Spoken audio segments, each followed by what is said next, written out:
Very good afternoon, dear students. All of you are welcome on behalf of Dr. Santosh Academy. आज हम BA प्रथम वर्ष के second semester के विद्यार्थियों की पोएट्री में जो विलियम शेक्सपियर का सोनेट नंबर 16 शामिल किया गया है, जिसका title let me not to the marriage of true minds है, ये लेकर के आया हूँ। बीए फर्स्ट सेमेस्टर के विद्यार्थियों के लिए बहुत महत्वपूर्ण है और कहीं न कहीं इससे संबंधित क्वेश्चन निश्चित आता है। आपकी परीक्षाएं शीघ्र ही होने वाली हैं और ये वीडियो आपके लिए बड़ा उपयोगी होगा। तो इस वीडियो को आप देखिए और शेयर भी करिए ताकि अधिक से अधिक लोगों के पास यह वीडियो पहुंच जाए। बहुत ही महत्वपूर्ण सोनेट है, तो चलिए हम इसमें डिटेल में स्टडी करें। इसके पहले आप चैनल को सब्सक्राइब करिए, लाइक्स करिए और कमेंट्स जरूर करिए। Let me not to the marriage of true minds, this is a great sonnet of William Shakespeare and it's number is 116। 116वां सोनेट है विलियम शेक्सपियर का ये। जैसा कि आपको पता है कि विलियम शेक्सपियर ने 154 सोनेट लिखा है, जिसमें से 126 सोनेट उन्होंने एड्रेस किया है अपने फ्रेंड को जिसका नाम WH है। शेष 28 sonnet he has addressed to his beloved, you can say, whose name was not known. She is addressed as Dark Lady. तो 126 उनको मित्र को एड्रेस किया गया है और शेष 28 सोनेट जो लास्ट के हैं वह उन्होंने अपने एक इमेजिनरी करेक्टर जिसको डार्क लेडी कहा जाता है उसको एड्रेस किया है। ये सोनेट 116वां है, तो जाहिर सी बात है कि ये उनके फ्रेंड को एड्रेस किया गया है जिसका नाम WH माना जाता है। दूसरा महत्वपूर्ण बिंदु आ जाता है फॉर्म। फॉर्म का मतलब किस प्रकार के फॉर्म का इसमें प्रयोग किया गया है। आपको पता है कि सोनेट जो होता है वो टाइपिकली विलियम शेक्सपियर का जो शेक्सपियरन सोनेट है उसमें 14 लाइन्स होती हैं और ये 14 लाइन जो होती हैं वो आइम्बिक पेंटामीटर में होती हैं। The rhyme scheme is AB CD EF और GG। इसको समझना बहुत इंपॉर्टेंट है स्टूडेंट। देखिए AB जो है वो पहला क्वार्टेट है, CD दूसरा क्वार्टेट है, EF तीसरा क्वार्टेट है और GG जो है वो कॉपलेट है। तो चार चार लाइन के 3 क्वार्टेट होते हैं इनके सोनेट में और लास्ट की 2 लाइन जो होती है वो कंक्लूडिंग लाइन होती है। पूरे पोयम का इसमें सार होता है जो कॉपलेट में होता है, जिसका राइम स्कीम GG है। तो ये इसके सोनेट का फॉर्म है। थीम की जहाँ तक बात है, इस सोनेट का जो थीम है, central theme of poem is the stead fast nature of true love. जो प्रेम होता है, वास्तविक जो प्रेम होता है, जो ट्रू लव की बात करते हैं, बताते हैं कि यह स्थिर होता है, इसमें कभी भी गति नहीं होती, अर्थात ये अपना स्थान परिवर्तन नहीं करता। इट रिमेन्स अनसेकंड बाई टाइम और एक्सटर्नल कंडीशंस। पोएट बताते हैं कि जो वास्तविक प्रेम है, जो ट्रू लव है, वह समय या तमाम बाह्य अवस्थाओं में से या बाह्य विपदा में कभी प्रभावित नहीं होता है। ये अपना स्थान नहीं बदलता है, ये एक जगह रहता है, अर्थात इसकी जो प्रवृत्ति होती है वह अस्थायी होती है। Shakespeare defines the characteristic of true love presenting it as an enduring unwavering force. William Shakespeare ने इस सोनेट में प्रेम के तमाम गुणों को प्रेजेंट किया है। लाइन बाय लाइन यदि हम चर्चा करेंगे तो देखिए फर्स्ट 2 लाइन्स हम एक एक लाइन को लेकर के चलेंगे और विलियम शेक्सपियर ने इस सोनेट के माध्यम से प्रेम के जो गुणों की बात की है उसकी हम चर्चा करेंगे। फर्स्ट लाइन है let me not to the marriage of true minds admit impediments. Let me not to the marriage of true minds का मतलब आप स्टूडेंट ये समझिए कि poet wants to say that one should not make hindrance between the union of two true lovers. दो जो प्रेमी होते हैं उनके मध्य जो यूनियन है उसमें किसी भी प्रकार का समस्या क्रिएट नहीं करनी चाहिए, किसी भी तरह की बाधा डालनी नहीं चाहिए। Shakespeare speaks by declaring that nothing should come between the union of two true minds, especially true love। यानी कि जो वास्तविक प्रेम होता है उसके मध्य में किसी भी प्रकार की समस्या नहीं आनी चाहिए। और वो वास्तविक प्रेम का जो यूनियन है that is reference to marriage is metaphorical here.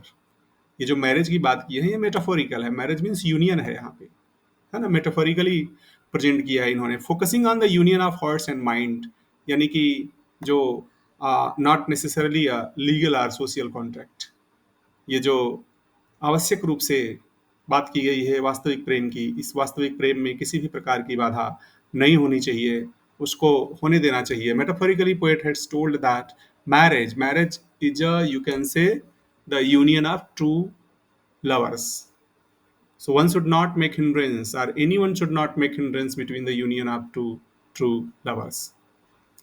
Admit impediments ये तमाम तरह की बाधाओं को जो है कि क्या करती है, स्वीकार कर लेती है। जो प्रेम वास्तविक प्रेम होता है वो किसी भी बाधा से पराजित नहीं होता है, ये बात ये कहना चाहते हैं। तीसरी सी चौथी लाइन की जब हम बात करेंगे तो तीसरी सी चौथी लाइन में देखिए विलियम शेक्सपियर क्या कहता है, love is not love which altars when it alteration finds. वह प्रेम प्रेम नहीं होता जो किसी भी तरह की समस्या को आने पर वो अपने आप में परिवर्तन कर लेता है। कहता है ट्रू लव डजंट चेंज। वास्तविक प्रेम true love, love is not love. कौन सा लव? वो लव लव नहीं है जो विच अल्टर्स, जो बदल जाता है। अल्टर्स मीन्स बदल जाना। व्हेन इट अल्ट्रेशन फाइंड्स, कब बदल जाता है? जब परिस्थितियां ऐसी क्रिएट हो जाती हैं तो बदल जाए। जो प्रेम वह वास्तविक प्रेम नहीं है। कहता है ट्रू लव डजंट चेंज। जो वास्तविक प्रेम होता है वो कभी नहीं बदलता। और फाल्टर व्हेन सर्कमस्टेंसेस चेंज, परिस्थितियों के बदलने से भी वास्तविक प्रेम नहीं बदलता। The essence of love remains constant. जो प्रेम का वास्तविक तत्व है वह क्या होता है? स्थायी होता है। Shakespeare set up contrast between true love and fake love. यहाँ पे आप देखेंगे कि विलियम शेक्सपियर ने जो है कि अनस्टेबल एंड स्टेबल लव के बीच में क्या किया है? डिफरेंस किया है। यानी कि वास्तविक और बनावटी प्रेम के मध्य इन्होंने जो है कि अंतर बताया है। इनका कहना है कि वास्तविक प्रेम अपने स्थिति को, अपनी सिचुएशन को, अपनी इमोशन को, अपनी फीलिंग्स को कभी चेंज नहीं करता है, जबकि फेक लव जो होता है उसमें परिवर्तन होता रहता है, अर्थात वह अस्थायी नहीं होता।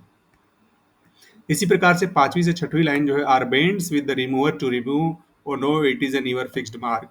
वही बात कहता है, or bends with the remover to move. ये किसी रिमूवर के सामने रिमूव नहीं होता है, यानी कि किसी भी परिस्थिति में अझुकता नहीं है। ओ नो, और क्या कहते हैं? ओ नो, अरे नहीं, it is an ever fixed mark.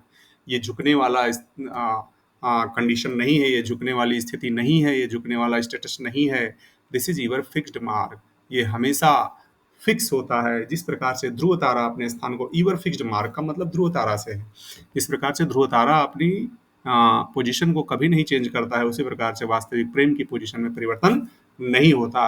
Love doesn't change with external force. Remover to remove का मतलब एक्सटर्नल फोर्स है। जब कोई बाह्य ताकत इसको बदलने का, परिवर्तन करे या इसको सप्रेस करने का प्रयास करे तो भी यह सप्रेस नहीं होता। It doesn't waver when life presents challenges और ऑब्स्टिकल्स। यानी कि दुनिया जीवन में चाहे जो भी समस्याएं आए, जो भी बाधाएं आए, इसका जो पोजीशन होता है दैट इज ईवर फिक्स्ड, हमेशा फिक्स्ड होता है ना।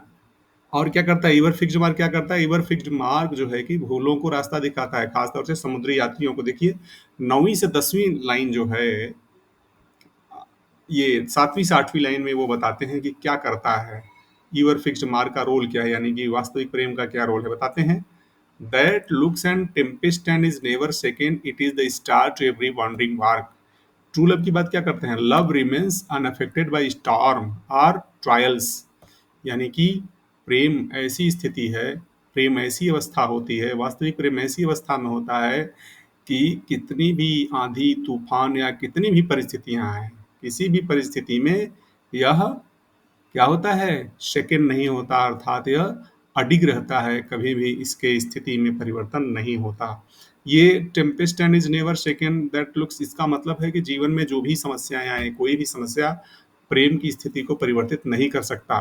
It serves as a guiding light, a star for lost ships, wandering offering direction and stability. बताते हैं, विलियम शेक्सपियर कहते हैं कि प्रेम ऐसी स्थिति में होता है जिस प्रकार से ध्रुव तारा नाविक, जो कि नाव समुद्री यात्री को दिशा प्रदान करता है, भूले हुए समुद्री यात्री को दिशा प्रदान करता है, सही दिशा प्रदान करता है, उसी प्रकार से वास्तविक प्रेम प्रेमी के जीवन में आशा की किरण होता है। प्रेमी के जीवन में दिशा प्रदान करने की अवस्था होता है, अर्थात उसको दिग्भ्रमित होने से बचाता है, उसको सही दिशा में चलने के लिए प्रेरित करता है।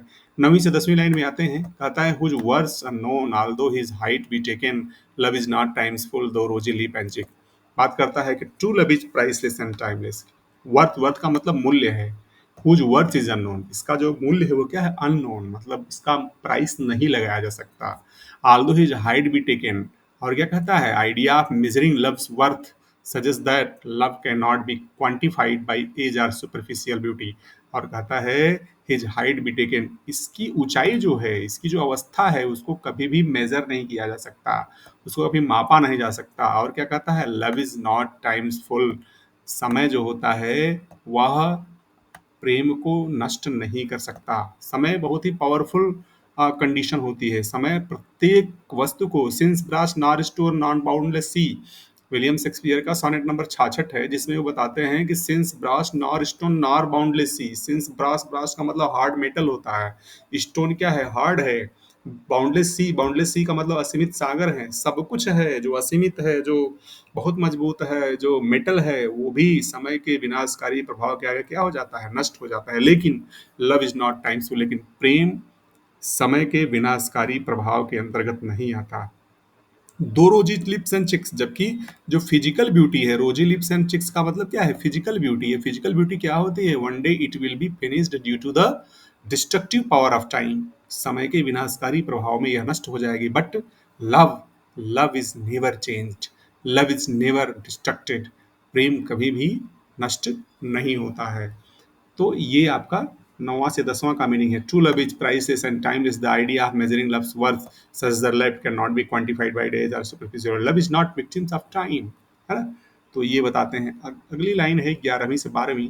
11वीं से 12वीं लाइन में क्या कहते हैं, within his bending sickle compass, है ना, within his bending sickle compass come, love alters not with his brief hours and weeks, within his bending sickle compass come, क्या कहता है, तो बेंडिंग सिकल का मतलब हाशिया है। हाशिया क्या है, बेंडिंग सिकल, सिकल का मतलब हाशिया होता है जिससे फसल काटी जाती है। ये टाइम की बात करते हैं। टाइम का जो काम है वो हाशिए की तरह है। वो हाशिए की तरह, जिस प्रकार से हाशिया फसल को काट के गिरा देती है, उसी तरह से समय भी अपने क्षेत्र में अपने समय के अनुसार अपने प्रभाव से सारी चीजों को नष्ट कर देता है। लेकिन within his sickle, bending sickle compass come, the bending sickle का मतलब refer to time, bending sickle क्या है, समय को रेफर करता है। Which causes again and again aging and decay, जो क्या करती है, नष्ट करती है। लेकिन लव इज नॉट डिकेड, प्रेम समय के इस विनाशकारी क्षेत्र में नहीं आता। Love alters not with his brief hours and weeks, ये पोयम कहता है कि प्रेम ऐसा सब्जेक्ट नहीं है, love is not subject to the transit nature of time, वो कि वो समय के साथ बदल जाए। और सैंडविक्स का मतलब यहाँ पे यही है, और सैंडविक्स का मतलब समय को इंडिकेट करता है कि थोड़े समय में प्रेम बदलने वाली चीज नहीं है, कि समय के अनुसार वो बदल जाए, है ना। ये डजंट फेड इन वीक और मंथ, यही बात करते हैं कि कुछ सप्ताह में, कुछ महीनों में प्रेम बदल जाए, ऐसा प्रेम नहीं होता। वास्तविक प्रेम का ऐसा गुण नहीं होता है। अंतिम दो लाइन जो इनका कॉपलेट है, अब उसकी चर्चा करेंगे, जिसमें कंक्लूडिंग लाइन भी आप कह सकते हैं इसको। But bears it out even to the edge of doom if this bearer and upon me proved I never right nor no man ever loved। यहाँ पे पोएट चैलेंज करता है, लास्ट में ये चैलेंज करता है, but bears it out even to the edge of doom, कहता है कि प्रेम एक ऐसी स्थिति है जो एज ऑफ डूम का मतलब कयामत के समय भी इसकी जो है कि एग्जिस्टेंस बनी रहती है, ये कभी भी समाप्त नहीं होता है। पूरी धरती समाप्त हो जाएगी परंतु प्रेम नहीं समाप्त होगा। The speaker concludes by stating, है ना, ये कहते हुए कंक्लूड करता है विलियम शेक्सपियर कि true love endures even until the end of time, edge of doom, मतलब कि ये समय समय समय का जब अंत हो जाएगा, दुनिया का जब अंत हो जाएगा, तब भी प्रेम बना रहेगा, वह रहेगा। और क्या कहता है, if this be error and upon me proved, the final line is a powerful statement.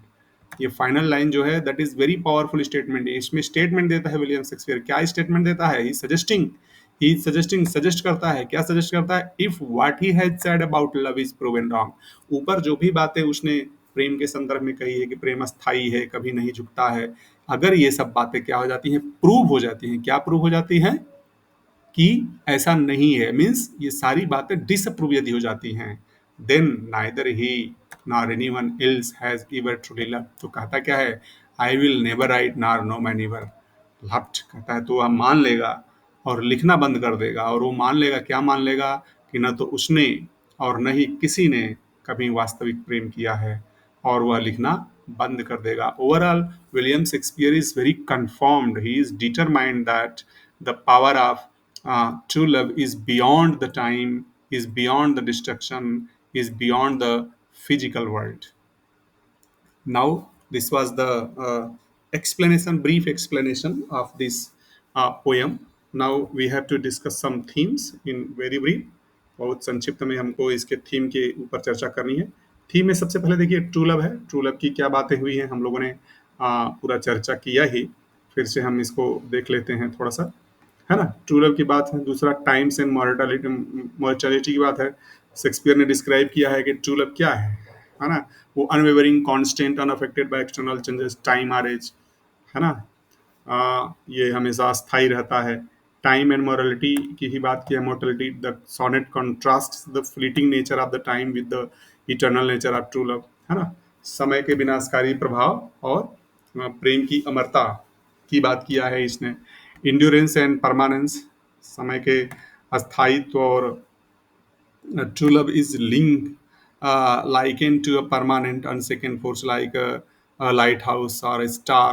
Compare किया है किससे? ध्रुव तारे से कंपेयर किया है और बताया है कि ये भोले भटकों को क्या करता है, रास्ता दिखाता है ना। आइडियाज ऑफ लव, आइडियलिज्म, तो प्रेम के आदर्श को इन्होंने प्रेजेंट करने का प्रयास किया है, प्रेम की अमरता को प्रेजेंट करने का प्रयास किया है ना।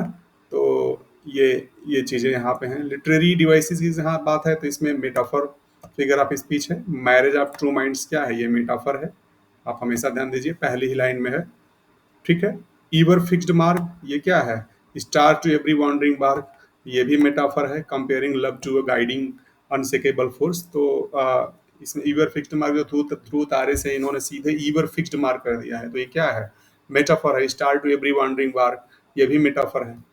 तो मेटाफर का खूब प्रयोग किया इन्होंने। पर्सनिफिकेशन की बात है। टाइम इज पर्सनिफाइड, समय को इन्होंने पर्सनिफाइड किया है। जैसे लव इज नॉट टाइम्सफुल, टाइम्सफुल का मतलब है कि समय के विनाशकारी प्रभाव में, तो मनुष्य की तरह यहाँ पे वर्णन किया गया है, पर्सन की तरह किया गया है, तो दैट इज द पर्सनिफिकेशन, है ना। एलिट्रेशन की भी बातें की गई है। एलिट्रेशन का मतलब the use of alliteration in phrase like bends with the remover to remove, है ना। पर अलिट्रेशन है क्योंकि एक ही वर्ड बार बार आता है। The use of alliteration phrase like bends with the remover to remove इसके आगे है। Rosy lips and cheeks, lips and cheeks क्या हो रहा है? एलिट्रेट हो रहा है। रिमूवर टू रिमूव, एलिट्रेट हो रहा है। तो यहाँ पे म्यूजिकलिटी टू द सोनेट है, तो यहाँ पे एलिट्रेशन है। एंटीथेसिस भी है यहाँ पे, एंटीथेसिस का भी प्रयोग किया है। Antithesis Shakespeare use contrast such as true love versus false love, time versus eternity, highlight the nature of true love. तो एंटीथेसिस का मतलब एक दूसरे के विपरीत तथ्यों का इन्होंने वर्णन किया, जैसे love and false love, true love and false love, यहाँ पे है ना। ट्रू लव की भी बात किए हैं और फॉल्स लव की भी बात की है। फॉल्स लव क्या होता है? वो कांस्टेंट नहीं होता है, जबकि ट्रू लव क्या होता है? कांस्टेंट होता है। दोनों एक दूसरे के विपरीत हैं, तो ये एंटीथेसिस हो गया। टाइम वर्सेस इटर्निटी, इटर्निटी का मतलब क्या है? अमरता है। समय और अमरता, इटर्निटी में बात ये किया गया है, तो ये भी अपोजिट है। Highlight the nature of true love, तो ये सारी चीज़ें जो है कि वास्तविक प्रेम को हाईलाइट करती हैं। तो यहाँ पे एंटीथेसिस का भी विलियम शेक्सपियर ने प्रयोग किया है। तो ये आपका आज का ये पॉइंट रहा जो बहुत ही इंपॉर्टेंट है। इसको आप जरूर तैयार कर लीजिए परीक्षा के दृष्टिकोण से। This is very important. So see you the day after now, have a nice day.